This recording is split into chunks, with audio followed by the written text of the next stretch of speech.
बुलढाणा शहरातील वावरे लेआउटमध्ये आज सकाळी 9:30 वाजेच्या सुमारास वीज पडलेली आहे आणि ज्या घरावर आपण या ठिकाणी उभे आहोत त्या घरावरच्या एका टॉवरवरचा जो कोपरा आहे त्या कोपऱ्यावर ही वीज पडली आहे।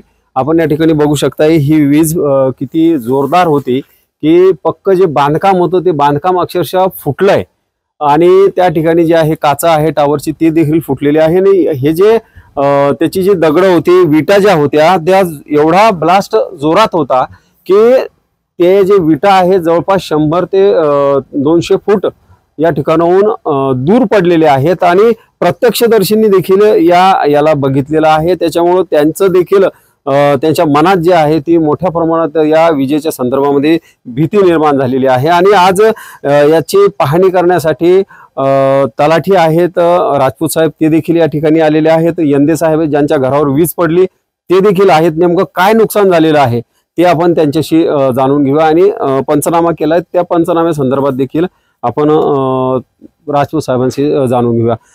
यंदे साहेब आहेत। यंदे साहेब मला सांगेल की किती वाजता ही वीज पडली नेमकी आणि आवाज आल्यानंतर घरात काय नेमकी परिस्थिती निर्माण झाली? सर नमस्कार सर्वप्रथम।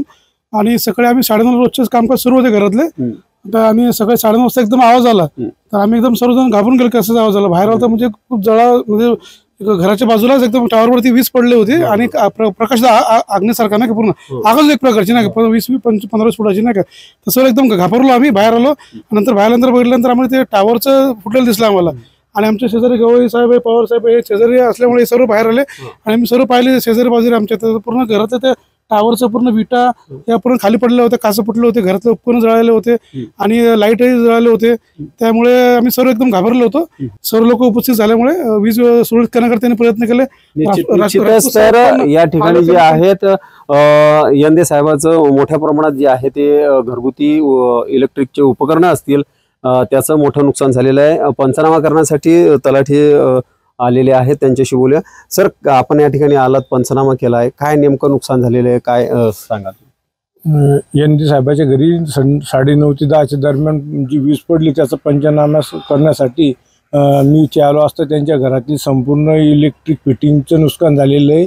त्यांच्या घरातील इलेक्ट्रिक उपकरणं टीव्ही फ्रीज पंखे इत्यादीचं नुकसान झालेलं आहे। तसेच त्यांच्या बाजूने राहणारे पवार साहेब यांच्या घरात सुद्धा पंख्याचं नुकसान झालेलं आहे व त्यांची टीव्ही बिघडलेली। निश्चितच तर या वीजमुळे जे आहे मोठं नुकसान झालेलं आहे। शेजारी पाजारी यांनी देखील ही जी वीज पडल्यानंतर हे देखील घाबरून जे आहेत घराच्या बाहेर पडले होते त्यांचा काय अनुभव होता मला सांगाल?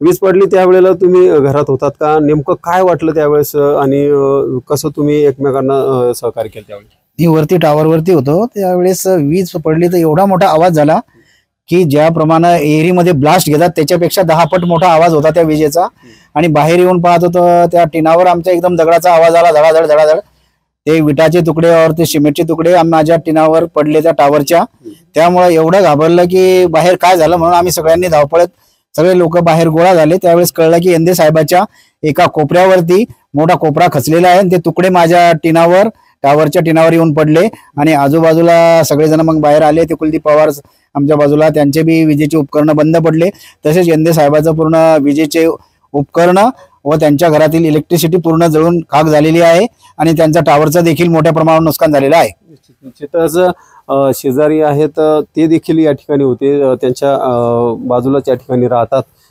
वीज पडल्यानंतर तुम्ही घरात होतात का काय नेमकं तुम्हाला जाणवलं? मी चहा घेऊन बसलो होतो घरात एकदम असा आवाज आला आवाज आतापर्यंत पण तो असा कानातून जाऊन राहिला तो इतका भयानक आवाज होता तो आणि अक्षरशः आम्ही पूर्ण असे एकामेकाला असे हे झालतो आम्ही सर्व मंडळी. तो आवाजामुळे आम्ही असं असं कर्कश आवाज होता, एकदम असं परेशान झालतो आम्ही. तो आवाज ऐकून असं घाबरून गेलो आम्ही. आणि बाहेरून पाहतो समजा की कुठे पडली वीज काय नाही, तर म्हटलं आपलं काय आहे काय नाही, असं वाटलं 100% आपल्याच घरावर पडली काय जसं वीज तसं. मग नंतर इंदे साहेबांचा मला आवाज आला. इंदे साहेब म्हणे की आमच्या याच्यावर वीज पडली बा, तुम्ही बाहेर या. मग आम्ही त्यांना आधार दिला आणि मग नंतर दुसरी चर्चा केली आम्ही जसं पहिले अगोदर तसा.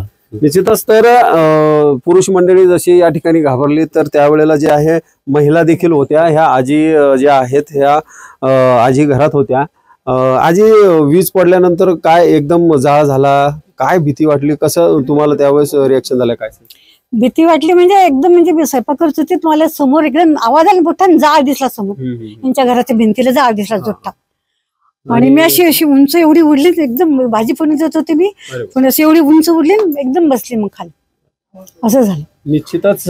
तर ही जी वीज आहे ही इतक्या मोठ्या प्रमाणात जी आहे वीज या ठिकाणी कोसळली की आसपासचा परिसर जो आहे तो यामुळे जो दणाणून सुटला. आणि ज्या ठिकाणी जी वीज पडली त्या ठिकाणची जी जागा आहे ती अक्षरशः या ठिकाणी फुटून गेलेली आहे. आणि त्यातले ज्या इटा असतील, गिट्टी असेल, हे उडून जवळपास 1.5 ते 200 फूट या ठिकाणी उडून पडलेली आहे आणि मोठा जाळ झाला असल्याचे प्रत्यक्षदर्शी यांनी सांगितलेलं आहे.